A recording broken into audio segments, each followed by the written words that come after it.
Meu nome é Ana Maria Dallagnol, sou professora de língua inglesa da Escola da URI e estou aqui hoje para dar algumas dicas do Enem para vocês. Uma das habilidades cobradas no Enem e no vestibular é a capacidade de decodificar e interpretar textos autênticos, em linguagem padrão, estilo formal, de nível léxico-gramatical de ensino médio. O que isso quer dizer? Que os alunos que forem fazer essa prova de Enem, eles terão que ter a capacidade de conseguir interpretar um texto escrito em língua inglesa. Algumas revistas, a leitura de algumas revistas são muito importantes, como a Time, Newsweek, Scientific American, Popular Science e National Geographic, entre outras, né? E o importante é conseguir ver. O Enem é um tipo de prova que pretende avaliar o senso crítico do aluno, o raciocínio e a forma como ele entende o mundo. No desenvolvimento das questões da língua inglesa, seria importante levar em consideração os seguintes tópicos. Ler as questões primeiro, identificando as palavras-chave. As questões no Enem são interessantes e são boas porque são todas em língua portuguesa. Ler o texto globalmente, prestando atenção aos cognatos, que a gente já vai explicar direitinho o que são os cognatos. Os cognatos são palavras similares em grafia e em significado, principalmente com as palavras da língua inglesa. Isso significa que, como nós temos, segundo aqui, em torno de 50% do vocabulário são feitos de cognatos, isso significa que isso vai nos ajudar. Porém, temos que ter um pouquinho de cuidado com os falsos cognatos, que mais para frente eu vou então explicar. Procurar identificar títulos e subtítulos, letras grandes e pequenas. Algumas vezes as pequenininhas podem sim conter as respostas que a gente precisa. Os gêneros, né? Poema, bula, carta, história e quadrinho. Gráficos, observar tudo o que contiver num gráfico. Imagens, estejam em charges ou não, são sempre importantes. Os cognatos, novamente aqui, com certeza vão nos auxiliar na compreensão dos textos. E agora os falsos cognatos. Conhecendo-os, evita que a gente faça uma tradução enganosa, certo? Mais para frente terão alguns exemplos aqui de falsos cognatos. As letras de música aparecem muito, são muito frequentes nas provas do Enem. Os numerais, é importante conhecer, cardinais, ordinais, datas, percentagens, etc. E muitas vezes eles podem nos ajudar, sim, a encontrar a opção correta. Agora os afixos. Os afixos são os prefixos ou os sufixos que a gente acrescenta ao radical do vocábulo. São, sim, muito importantes também. Eles são os prefixos acrescidos no início da palavra, over busy, over significa excesso, e o busy ocupado, então, excessivamente ocupado. Já os sufixos são colocados no finalzinho da palavra. Exemplo, careful, care significa cuidado, full significa cheio, então, cuidadoso, para fazer uma tradução mais parecida com o português. Além disso, fazer o uso do conhecimento que a gente vem adquirindo ao longo da vida, pois isso pode ajudá-lo a compreender melhor os textos. O que é isso? É usar tudo que está ao nosso alcance, que a gente aprendeu no decorrer da nossa educação, da nossa vida familiar, de filmes, de livros, tudo aproveitar, fazer o uso disso na hora de estar fazendo a prova, porque isso pode sim nos ajudar. É imprescindível trabalhar com o contexto, pois embora seja importante estudar vocabulário, né, pessoal, nós não temos como saber todo o léxico de um dicionário. Além de que muitos vocábulos têm mais de um significado. A identificação dos gêneros textuais também é muito útil. Os cognatos voltam aqui para nos ajudar, enquanto os outros atrapalham. E, muito importante também, as expressões idiomáticas e os verbos frasais ou phrasal verbs, como a gente conhece no inglês. Exercem um papel fundamental e devemos atentar para eles. Aqui nós temos então alguns exemplos. Have bitten off more than you can chew significa que você tentou fazer alguma coisa que é muito difícil para você. Então observem que a tradução é totalmente diferente daquilo que está ali. Hit the roof significa ficar muito zangado. It's not my cup of tea é muito usada, significa não é a minha praia. eu não me dou bem com isso, não tenho facilidade por isso. Já it's a piece of cake significa que é muito fácil. Eu não vou, obviamente, fazer uma tradução literal. Então, esses são detalhes que são importantíssimos para que eu consiga ir bem numa prova de inglês. As phrasal verbs, alguns exemplos aqui. Call off, que significa cancelar, né? Look into, investigar. Look for, procurar. Então, são dicas que vocês não podem esquecer de sempre dar uma olhadinha. Obviamente que vocês não vão saber todas as que existem, mas existem as principais e nós devemos, sim, nos preocupar e atentar para elas. Aqui alguns exemplos, então, dos falsos cognatos ou false friends. Parents, eu observo essa palavra e o que eu penso? Que o significado é parentes. Não. O significado são pais. Realize, significado perceber.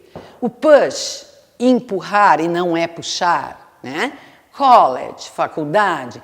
Pretend, significa fingir, não significa pretender, como pode parecer. Physician, essa palavra, na verdade, é um sinônimo de doctor, né? Mas não é físico, é um médico, né? Para físico nós temos o physicist. Sensible, significa sensato, agir com a razão. Já o sensível é o sensitive. Então, essas são dicas que eu considero fundamentais para uma boa prova de Enem. Então, aqui algumas atividades de uma prova do Enem do ano passado, né, para que vocês possam observar. Nessas provas aparecem, sim, essas dicas que a gente tem comentado aqui. Então, aqui vocês tinham esse textinho e já em seguida a pergunta, né, em português, que ajuda, sim, né, com aquela opção que é a correta. Na maioria das questões de inglês, a gente vai ter que voltar ao texto mais do que uma vez, né? A gente faz uma leitura e depois vai ter que voltar a este texto. Aqui, né, um cartoon, uma charge, que é muito comum também, usando aqui o turn on, que é uma phrasal verb que a gente tinha falado. Então, tá aqui o menino, né? Psst, how do you turn this thing on? Significa o quê? Muitos não leem o livro, né, impresso. Então, ele está perguntando o quê? Aqui é desconhecer como usa, porque como é que eu ligo isso, né? Como é que vai ligar um livro? Então, usando o turn on. Aqui, né, um trechinho de música. Muitas vezes eles usam de os vários mais variados cantores e cantoras e bandas, enfim. Muitas vezes é uma forma de manifestar sentimentos, por exemplo, o sofrimento retratado nessa canção foi causado pela morte precoce, aí obviamente tem que pensar no contexto para conseguir chegar à opção correta. Aqui, em alguns outros tipos de vestibular, que também porventura vocês venham fazer, né? E aí vocês têm aqui, de acordo com o texto, está correta a seguinte informação. Obviamente vão ter que estar dando uma olhadinha. Algumas vezes eu sinto como se todos me odiassem, aqui do Garfield, né? Que é bem interessante, a maioria eu acho que conhece. That's not true, John. Not everybody knows you. Então, como sempre, o Garfield traz ele para a real, né? E aí, de acordo com o texto, está correta a seguinte afirmação.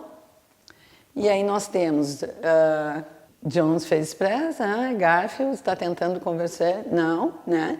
Tristeza e desapontamento, e aí vamos ver qual, então, que seria. E lá, vocabulário, então, é correto afirmar que, e aí, lendo de uma a uma, com calma, aqui já, lá das tirinhas do Snoopy, né? E a mesma, daí essa é da URGS, então considere o enunciado abaixo e as três propostas.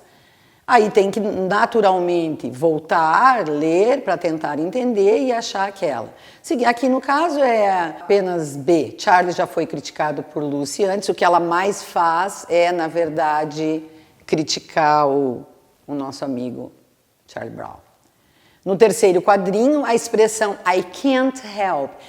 Essa expressão significa eu não consigo evitar. E não eu não consigo ou não posso ajudar. Então, I can't help eating chocolate. Significa eu não consigo parar, não consigo evitar de comer chocolate, por exemplo. Então, faz-se necessário aqui entender, porque senão de cara, se eu for fazer uma tradução literal, eu vou botar eu não posso ajudar. Não é esse o significado. Aqui para mostrar e comprovar para vocês a importância do vocabulário, da questão dos cognatos, prefixos e sufixos, nesse pequeno textinho, pessoal, eu tenho muitos cognatos. O que significa isso?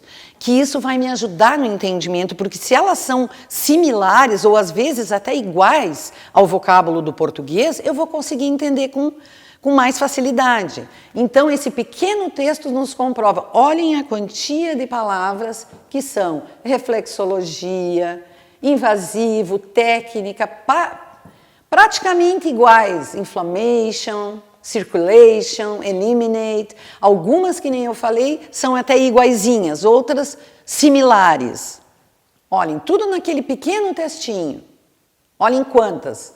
Então, específico, congestão, reduz, emotional, são todas palavrinhas que vão me ajudar. Então eu não preciso me assustar achando que eu não vou entender nada de um texto de inglês se eu não for um expert em inglês. E aqui nós temos também exemplo de possessivos, que aí são questões já específicas de matéria, né? Foge um pouco só da questão da parte gramatical da língua, digamos assim, que obviamente que é importante sabermos um pouquinho. E aqui sufixo, né? Quais as palavras que são sufixadas, então tinham que ser. Bom, pessoal, então eu gostaria de agradecer pela atenção de vocês, né? Espero que vocês façam um bom uso dessas dicas e encontro vocês no 19º simulado da Escola da URI, data 5 de novembro, e será a aplicação na sua escola. Thank you very much.